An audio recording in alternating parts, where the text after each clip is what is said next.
Ayan, Aries, Leo, and Sagittarius, fire signs.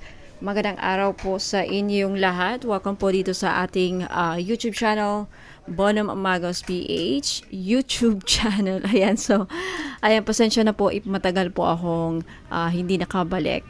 Alright, so, Aries, Leo, and Sagittarius, Sun, Moon, Rising, or Venus placements. Alamin natin kung ano ang mga magaganap sa inyo sa buwan ng Marso, okay? From the day na napanood nyo ito hanggang sa katapusan ng Marso 2026, March 2026, ano ang mensahe sa iyo ng ating mga gabay or ng mga gabay ninyo, okay? Ayan, paalala lang, Aries, Leo, Sagittarius, and Cross Watchers, sa mga nanonood na ibang zodiac signs, okay, paalala lang po, lahat po ng readings ko dito sa YouTube ay general reading lamang po. So, ibig sabihin, di po lahat ay makaka-resonate. Kunin nyo lang kung saan kayo nag-resonate. Aries, Leo, and Sagittarius at iwan iyong hindi. Alright, umpisahan na po natin ang ating reading para sa kapalaran ng ating mga fire signs, Aries, Leo, and Sagittarius. Ano ang mga mensahe, babala, ano mga paparating, ano mga dapat ninyong malaman ngayong buwan na ito. Alright, Aries. First card, you have the 8 of Cups. Next, you have the 3 of Wands.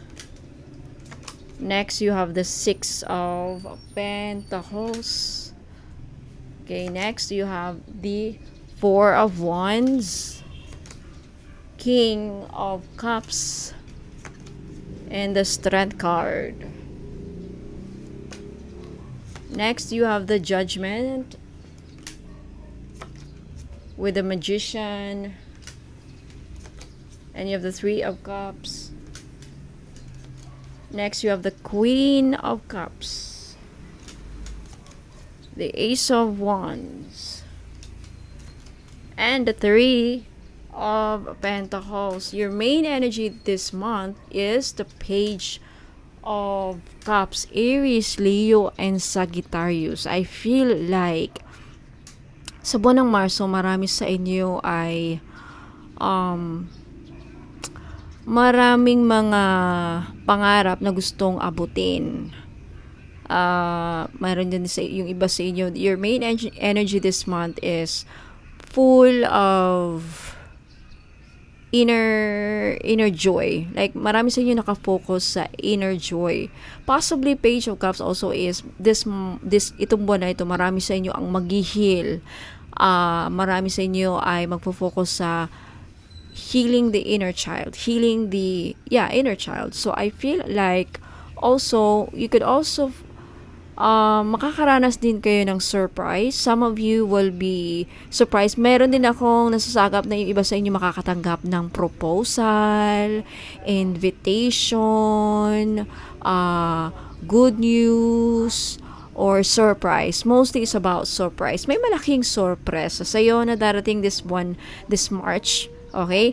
Now, bago natin ituloy ang inyong reading, Aries, Leo, Sagittarius, kaysa namumblema po sa pera. Okay? If pera ang pinoproblema ninyo or trabaho or basta pera, hindi kayo nabayaran ng utang, hindi nyo mabayaran ng utang, may ini-expect kayong pera pero hindi nauudlot, then this is for you. Ini-invite ko kayong sumali sa gagawin kong collective ritual. Magbayad lang po kayo ng 500. For more information and details, pakinggan at panoorin nyo po ito. Ayan, sa mga namumblema po sa pera, okay? Kung nararanasan mo laging kulang ang pera kahit may income, may biglaang gastos, delay ang bayad ng clients, or stagnant ang negosyo, or feeling mo may naiinggit or may nag-i-evil eye sa'yo or sa business mo, posible na may energetic blockage sa pera mo. Okay? So, ang ritual na ito ay para putulin ang financial karma na tinatawag natin. Linisin ang mga negative energy sa money flow mo. Ibalik ang malas or negativity kung meron man, ibalik saan man ito nanggaling. Okay? At i-clear ang stagnant na pera. Kasi walang abundance na ma-attract kung may harang kasi or kung may bara Okay, ito muna ang foundation. So, sa week 1, sa March 7, 8, and 9, dito ko gagawin ang tinatawag na money blockage removal ritual. Okay, magkano po ito? 500 pesos per person only. Pwede nyong isama kung sino gusto nyong isama. Ikaw, asawa mo, anak mo, basta irregardless kung anong edad. Okay, per person kasi ang inaano natin dito kaluluwa. Okay, so ayan. So gustong sumali po, paki-screenshot po ito and i-message o ipadala yung screenshot sa Bonum Magos Facebook page. Doon po ang ating transaction. So, after the clearing phase, okay, so punta naman tayo sa week 2. So, March 17, 2026, gagawin ko po ang Money Manifestation Reset Ritual. So, this is the attraction phase. After clearing na ginawa o gagawin sa week 1, March 7, 8, and 9, ngayon naman magsiset tayo ng bagong money frequency. So, perfect po ito para sa mga may new income streams, may mga online business para gustong maglago. This is for business growth. Ayan. Para sa mga content creators and freelancers, sa may mga other businesses, and for those of you na gustong maka-attract ng new clients. So, again, this ritual, i-reset natin yung money vibration at i-align natin for big clients, right opportunities, and of course, always believe in divine timing. So, manifestation without clearing kasi, so napaka-importante na i-clear muna natin, yung mga negative energies na gagawin natin sa week 1. So, napaka-importante. Huwag muna kayong mag-jump dito sa week 2 sa manifestation reset ritual kung hindi ninyo ginawa, hindi kayo sumali sa week 1. Okay, napaka-importante ang week 1 or yung money blockage removal ritual. Mahina ang manifestation ng inyong pera or money manifestation, any kind of money manifestation rituals pag wala kayong ginagawang any form of cleansing or clearing your aura. Ayan. So, after clearing, kailangan i-reset muna natin para mabilis ang movement. Okay? So, again, sa gusto pong sumali para sa week 2, sa March 17 ko gagawin ang ritual, money manifestation reset ito. Pwede kayong sumali, screenshot po itong photo na ito and ipadala nyo po ang screenshot sa Facebook page ko, Bonum Magos PH, para sa link na sa comment section po. Again, 500 pesos din po ito bawat tao. Kaya kung meron kayong gustong isama, husband mo na nagtatrabaho rin, anak mo, or anybody, any loved ones, or even friends, pwede nyong isali. 500 pesos ang idadagdag bawat tao na gusto nyong ipasama. Okay? Again, thank you so much po. Nasa third week, major prosperity activation ritual naman po ang gagawin ko on March 20, 2026. So this is a very powerful date para sa March because this is Aries energy. March 20 is Aries energy, and this is sort of like an astrological new year. Okay, new cycle, new push ito. So this is best for big income goals. Business expansion. Kung may business kayo and gusto nyong mag-expand, this is it.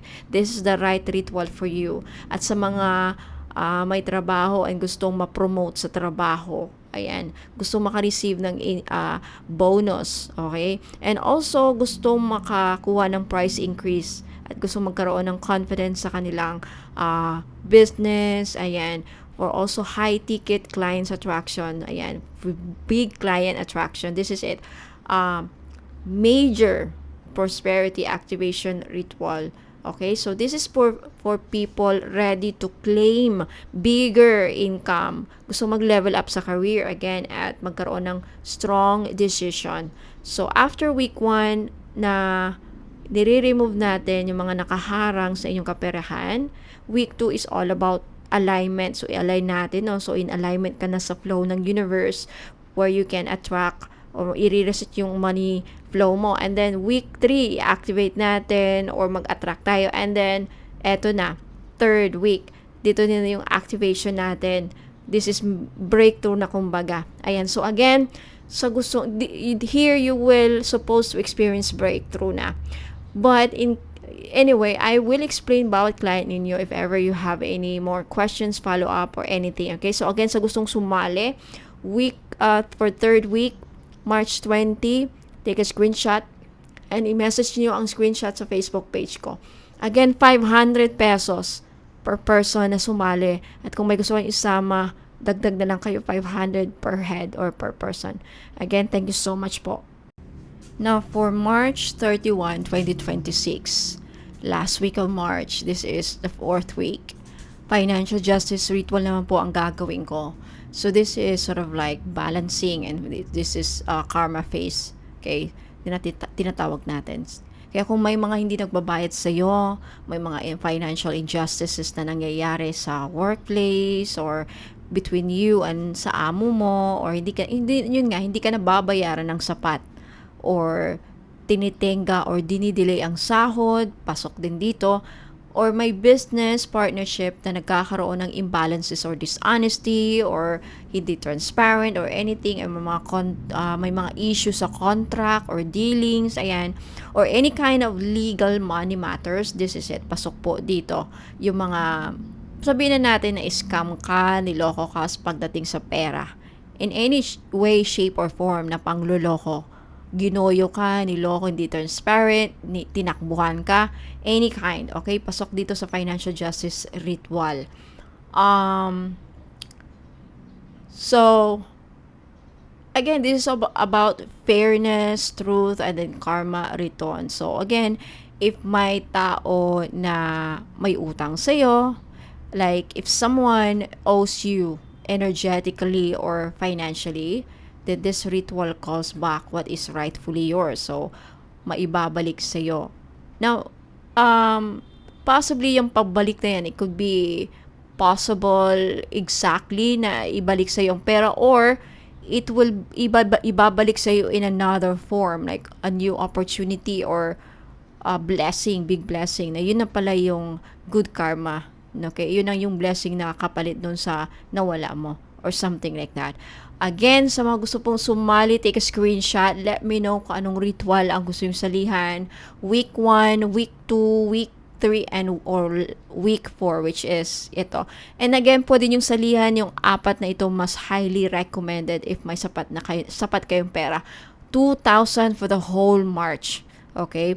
Other concerns, issues, or anything na gusto yung iparitwal, just ask me sa messenger, kausapin niyo po ako, tanungin niyo po ako kung anong mga, and let me know your mga pinoproblema para alam ko kung anong angkop o nararapat na ritual na gagawin para sa problema mo. Okay? Again, maraming salamat. Take a screenshot. Nasa comment section po ang Facebook link ko. Okay? Thank you so much. Alright. Aries Leo Sagittarius, again, sa gustong sumali, nasa comment section po ang aking Facebook link. Okay, click nyo lang po yung Facebook link na nasa comment section and then mariredirect po kayo doon. Alright, Bono Magos PH po. Yung may blue check ang hanapin ninyo. Alright, umpisa na natin yung reading ninyo, mga fire signs and cross watchers. So, 8 of Cups, 3 of Wands, and the 6 of Pentacles. I feel like marami na talaga sa inyo ay naghahanap ng kaligayahan. Marami sa inyo ay hindi na satisfied sa trabaho, hindi na satisfied sa negosyo, hindi na I also feel like marami sa inyo fire signs, Aries, Leo, Sagittarius, naghahanap kayo ng expansion. Marami sa inyo ay naghahanap ng mas magandang oportunidad nasa malayo, or kahit nasa malayo, yung iba sa inyo naghahanap ng mas magandang oportunidad sa ibang bansa, umaasa, may ini-expect na balita, and you will be surprised with the Page of Cups. Some of you makakatanggap ng good news regarding that, lalo na kung nag-a-apply kayo. Okay, this is a good sign. Because with the 8 of Cups, this is, I feel like maybe in your current or recent job, yung nagdaan na trabaho ninyo, mga nagdaang trabaho, nakaraang pinagkakabalan ninyo. Possibly din, kung ano man ng mga saan nyo man kinukuha ang source of income ninyo, either negosyo or sideline or services or even pagtatrabaho, either dito lang sa Pilipinas o sa ibang bansa, hindi na kayo natutuwa, hindi na kayo satisfied. So I feel that marami sa inyo collective ay naghahanap ng expansion, naghahanap ng growth with the Three of Wands and with the Six of Pentacles, kasi I feel like marami sa inyo siguro possibly ang dahilan kung bakit kayo naghahangad pa ng mas malaking kita. Because the Six of Pentacles, hindi kasya, no? Hindi kasya yung, either hindi sulit, or hindi rin kayo nababayaran ng sapat, hindi enough. Parang yung hirap mo, yung sakripisyo mo, yung pagod mo, parang hindi man natumbasan, kulang, hindi enough. Six of Pentacles kasi this is a balanced energy exchange. So, feeling mo parang hindi worth it. Okay? Parang gusto mo, talaga marami sa'yo naghahanap ng gustong mag-expand, naghahanap ng mas magandang oportunidad sa trabaho, negosyo, or sideline. And you will receive good news regarding that Page of Cups. Okay? Now, pagdating sa pag-ibig, I feel like yung iba sa inyo ay Aries, Leo, Sagittarius, if you are in a relationship at nasa dating stage kayo or nasa relationship kayo, kung saan papunta pa lang sa seryosong commitment, you will also receive good news. Okay? Marami sa inyo ay I feel like the reason why this person is attracted to your Aries, Leo sign, Aries, Leo, Sagittarius, is because of your confidence with the Strength card. Your courage, iba yung tapang mo, you have this charisma, strong magnetic aura, alam mo yon, like very charismatic aura, very iba yung aura na dinadala mo. I think that's the reason why this person, possibly a water sign, doesn't have to be in love siya sa'yo or mai-in love siya sa'yo, and then you will receive proposal.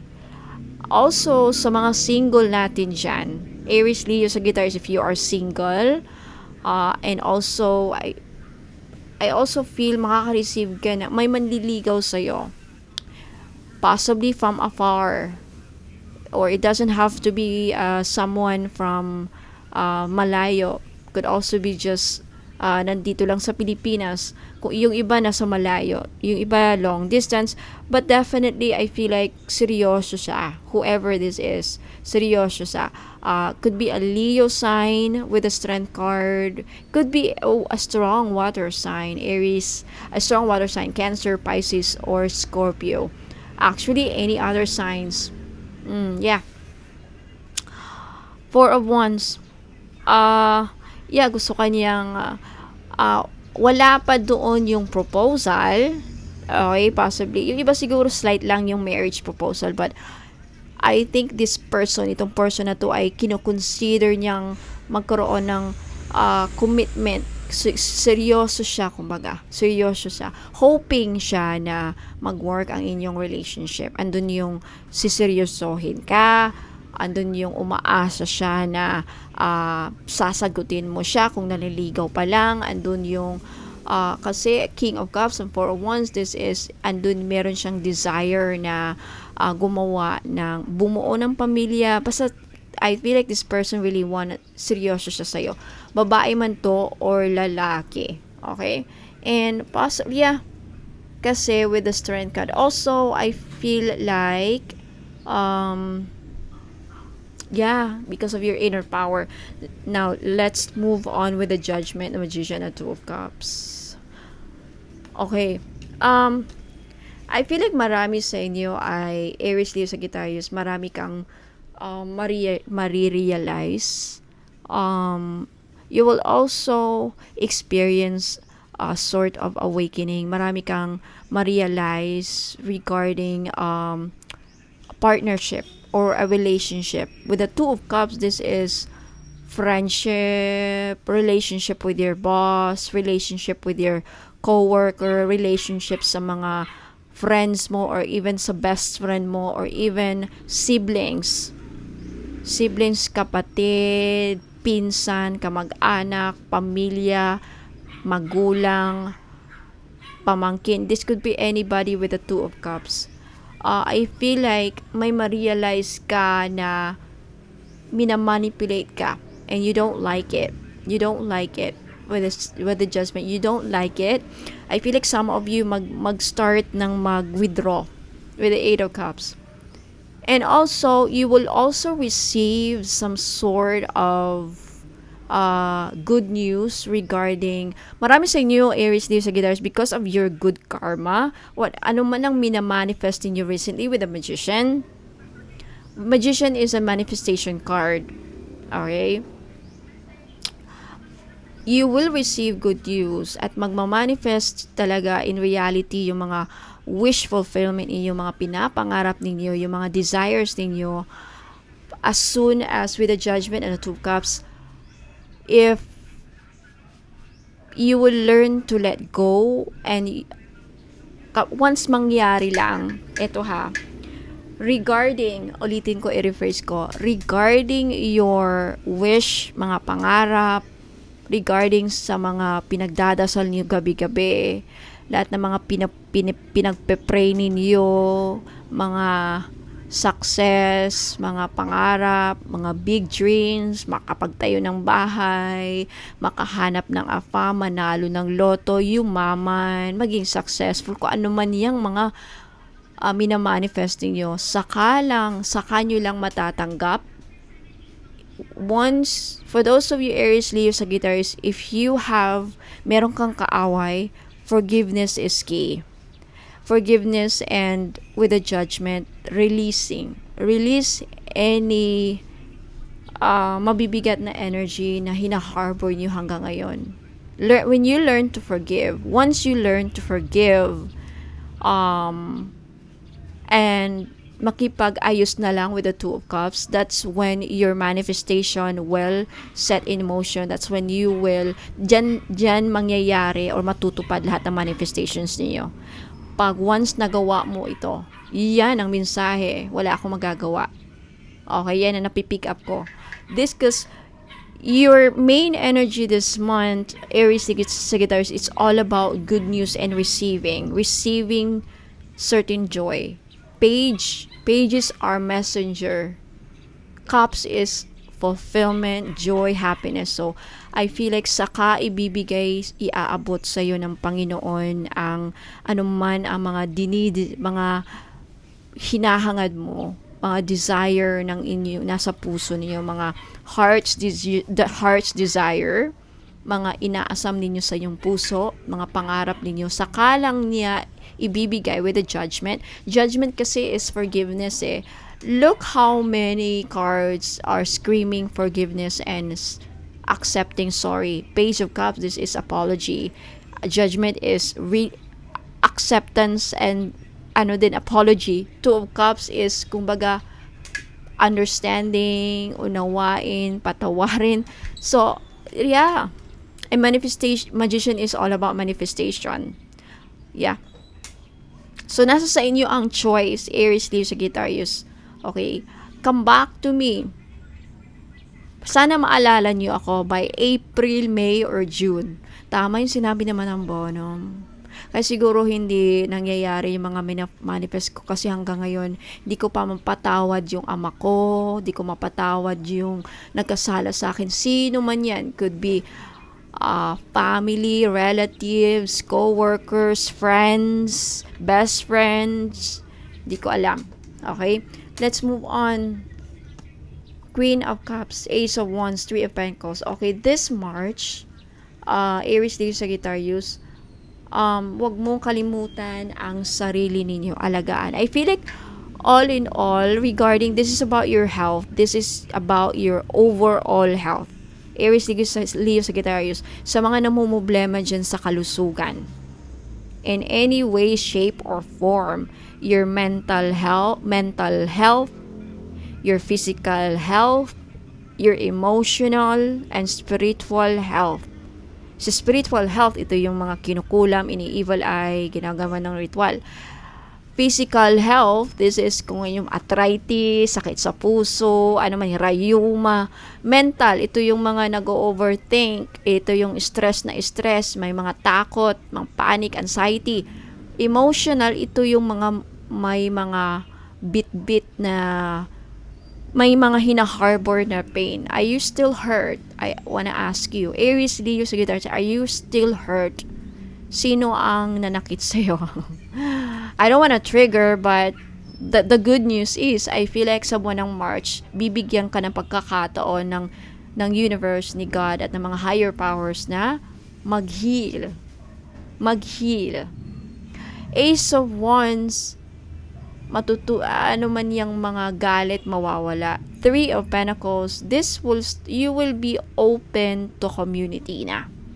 I feel like marami sa Aries, Sagittarius, you will consider joining a community. I feel like marami sa inyo magpaplano din na makipag-collaborate, open sa collaboration, open sa community.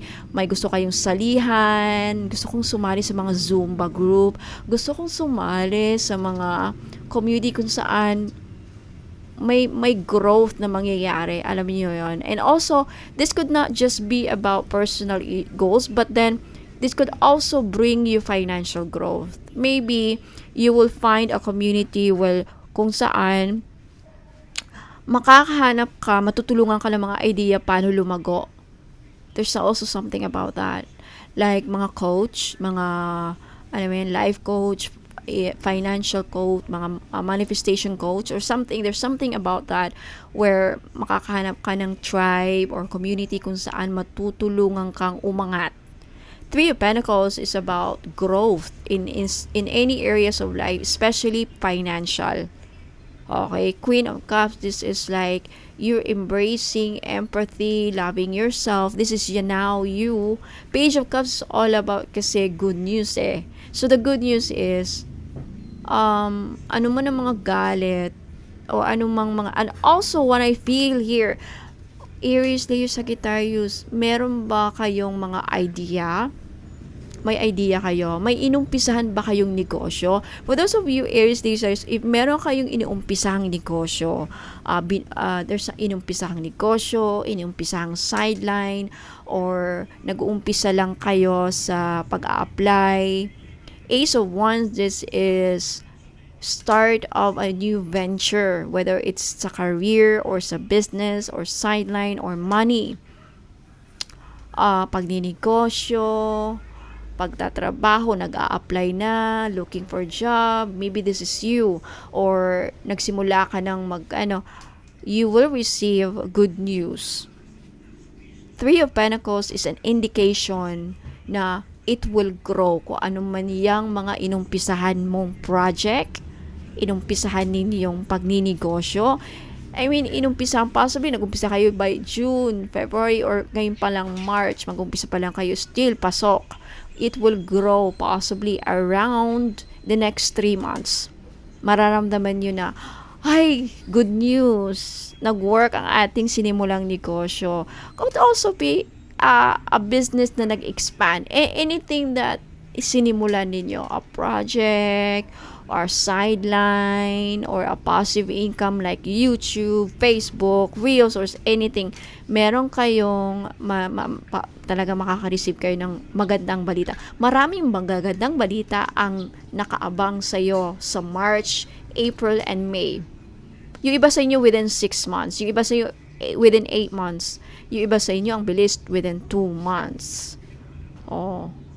Within 3 months, yung iba sa inyo within 4 months. Ace of Wands within 1 month. So, depende. But iba kayo ng timeline kung kailan ninyo marireceive ang magandang balita, matatanggap. Okay, so, if you want to claim all yung mga nabanggit ko dito, claim nyo na sa comment section. And by the way, Aries, Leo, Sagittarius, bago ako magpaalam, okay? If naghahanap po kayo ng panangga sa kamalasan, if na-open nyo si Tao Sui, I have a Tao Sui bracelet. Let me know if you're interested. Yeah, I have, take a screenshot at let me know if anong crystal bracelet you are interested. Okay, I have all of this. I have garnet, citrines, Tao Sui beads, Tao Sui bracelet. Bakit isa lang? Isa lang Tao Sui. Kasi double fire year tayo ngayon sa taong 2026 fire horse. Hindi pwedeng excess, hindi pwedeng sobra ang fire. Pag hindi mo makontrol yan, mainit ang ulo, baka mahantong sa patayan, barilan, saksakan, awayan na later nyo lang ma-realize na mali yung decision ko. Ano pa? Amazonite, Network Jasper. Let me know. Take a screenshot if you're interested. What else? I have year 2026 bracelet. Okay? Now, eto ang the best na crystal. Highly recommended for this year. I will explain in a bit. Okay? So, panoorin nyo po ito mga madam at sir. Hello po mga kabonom. Alam mo ba na ang 2026 ay hindi ordinaryong taon? Ito ay Year of the Fire Horse. Isang taon na sobrang mabilis, sobrang malakas at sobrang tapang ang energy. Pero tanong, handa ka na ba sa swerte? O handa ka rin ba sa risk?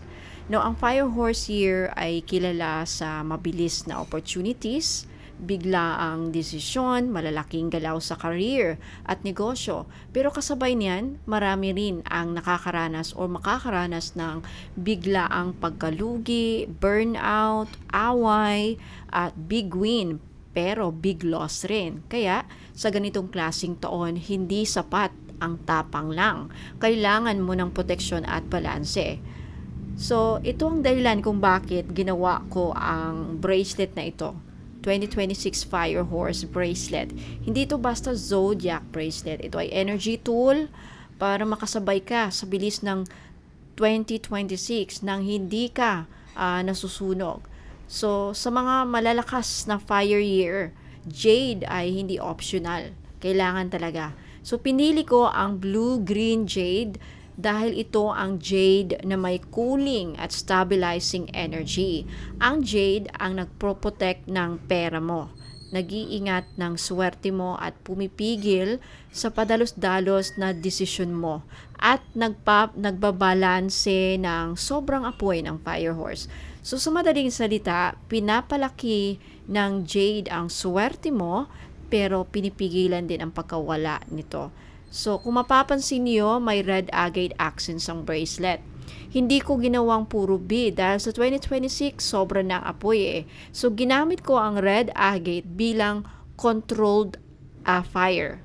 Para sa tapang, kumpiyansa na sakto lang, lakas ng loob na sakto lang.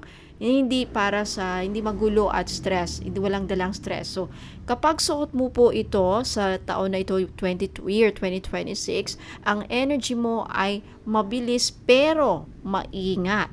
Matapang pero matalino. Agresibo ka sa goals mo pero protektado ka rin, lalo na sa swerte mo. So, ito ang klase ng energy na nananalo sa Fire Horse Year. So, para kanino ito? Para ito sa mga taong na may negosyo or nagninegosyo or may balak magnegosyo or mga nagbibuild ng kanilang career, may bagong plano o gustong pumasok sa taon na ito na handa, protektado at malinaw ang direksyon. So, kung gusto mong pumasok sa year 2026 na, puro may tapang pero walang protection, pwede naman. Pero kung gusto mo ng swerte na tumatagal ang swerte na hindi na uuwi sa stress at loss, then ito po ang bracelet na para sa'yo.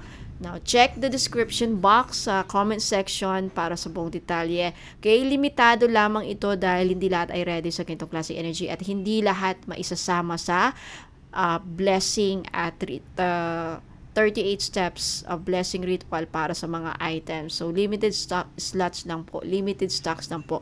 So, sa gusto mong makabili, Ayan, nasa comment section po ang Facebook link ko. I-click nyo lang yun para ma-redirect ka po doon. So, ang Fire Horse here ay hindi para sa mga mahihina, pero mas lalong hindi ito para sa mga pabaya.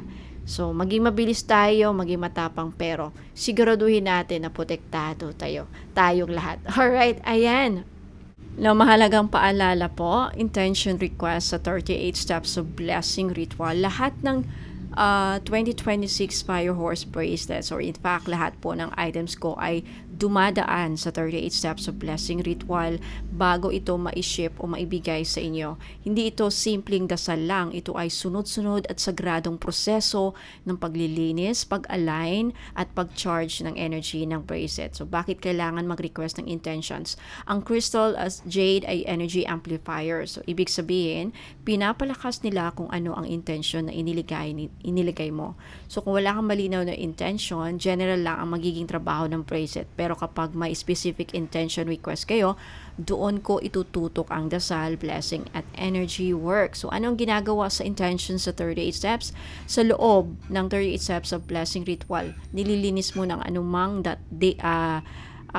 dating energy. Inaalis ang negative, chaotic, or conflicting vibrations at ina-align ang bracelet sa year 2026 Fire Horse energy.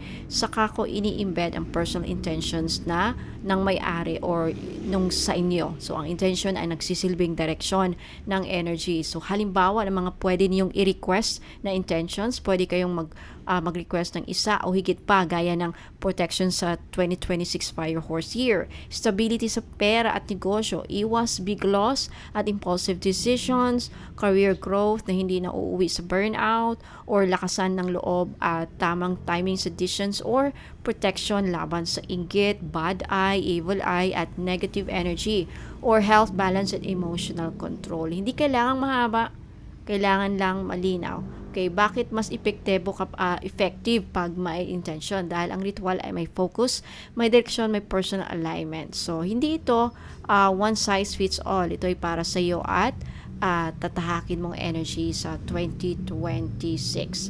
Ayan, so paalala lang din, okay, ang ritual ay ginagawa ko ng may dasal, may intention, may sacred timing, pero tulad na lahat ng energy work, walang guaranteed outcome dahil nakadepende pa rin ito sa faith, personal actions, karma at divine timing. Ayan. But if you're interested to see or gusto nyo makita mga customers' feedback and testimonials, mahahanap nyo po sa Facebook page ko, Bonum Amagos PH. Mag-click lang, scroll down lang po kayo doon or hanapin nyo po sa aking albums. Ayan, maraming salamat. Don't forget to screenshot this photo if may bala kayong bilhin o interesado kayong bilhin. Ipadala po ang screenshot sa Facebook page ko, Bonum Amagos PH. Nasa comment section po ang FB link. Thank you so much. Ingat po kayo and God bless.